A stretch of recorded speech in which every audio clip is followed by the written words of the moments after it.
Next, we'll move into the heart center. So that's the little triangle there at the center. And the function here, this is the base of our ego. This is where our willpower and commitment come from. And this is also our self-esteem. And our self-esteem is tied into all of these things because our self-esteem is basically a score on how good we are at following through with our word. And this is the tricky bit for an open heart center. And you see here, I've specifically said this is the majority. The majority of people have an open heart center. So I'm talking to the majority of people right now when I say that, like, if you can't keep your commitments, it hurts your self-esteem.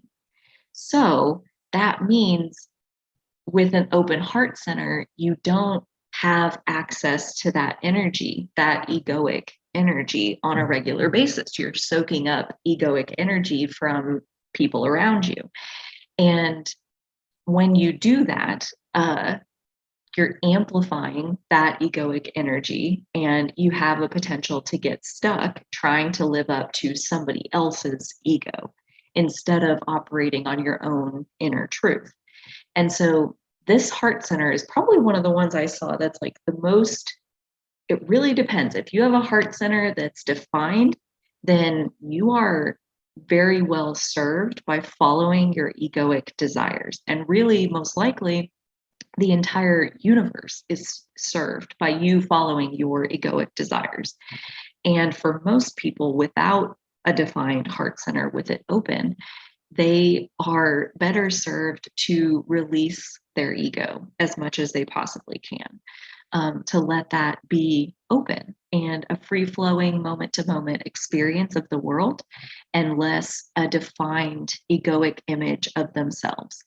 And the chaos that can come from this early on is trying to live up to your promises that you made, that, like, people make promises all the time. Like, what's so wrong with that? Like, I think about, I have this center open as well, and it makes me think about my engagement. I said, yes, I would marry him. And then as it got closer and closer and closer, I was like, I can't do this.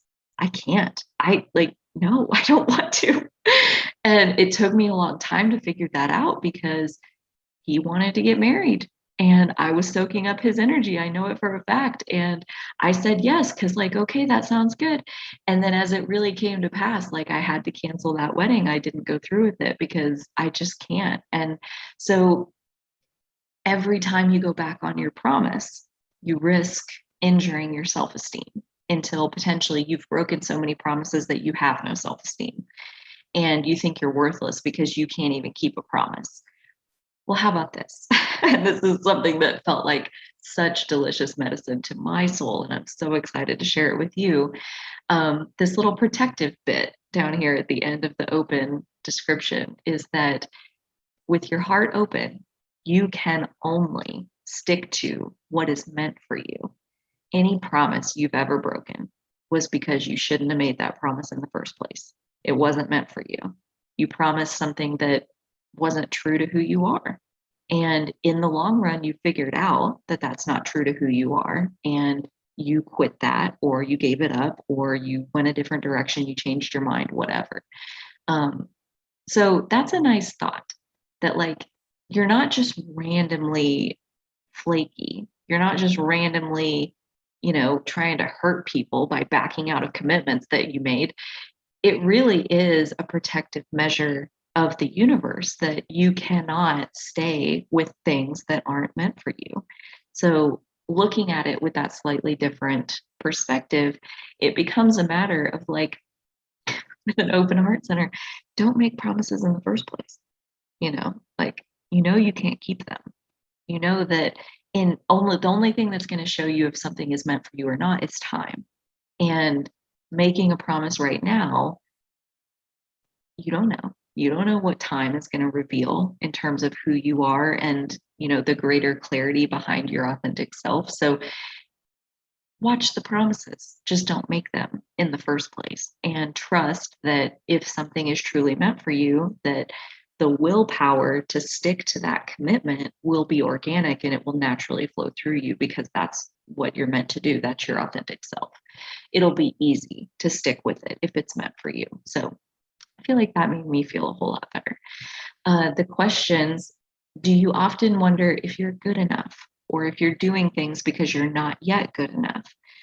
Do you beat up on yourself for not being able to stick with plans? Like you make a diet and then you're like 2 days later and you're stuffing your face full of Reese's peanut butter cups, or relationships or whatever. Like I'm 33 years old. My longest relationship ever was 3 years because I mean, that's about the longest my identity stays in one place before it evolves. So, and I always like, oh my goodness, I would beat up on myself so much for not being able to like hold down a relationship. But I also was aware that like every time I, leave this relationship and be single for a while and then get into a new relationship, it's always a better relationship than the last one. So letting that evolution happen, I am getting closer and closer and closer to who I truly am and what is a reflection of my authentic self. And so it just takes a little bit of trial and error and a lot of flaky evolution, non-attached evolution of through that trial and error, you can try on something, you can make a commitment to try it on to see if it fits you. And if you find out it doesn't, you have to leave it behind. Basically, the deciding factor of how that's going to go for you is how do you feel about it? Like, are you beating up on yourself because there's another commitment I broke? Or are you realizing, well, that wasn't right for me?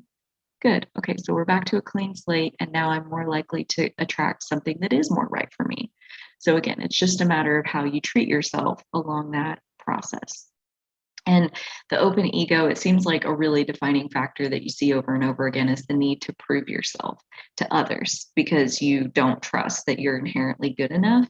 So you want somebody else to tell you that you're good enough, and doing a good job. So that's something to watch for. And when you want that external validation, know that that's an opportunity to turn inwards and practice your self love, practice appreciating yourself.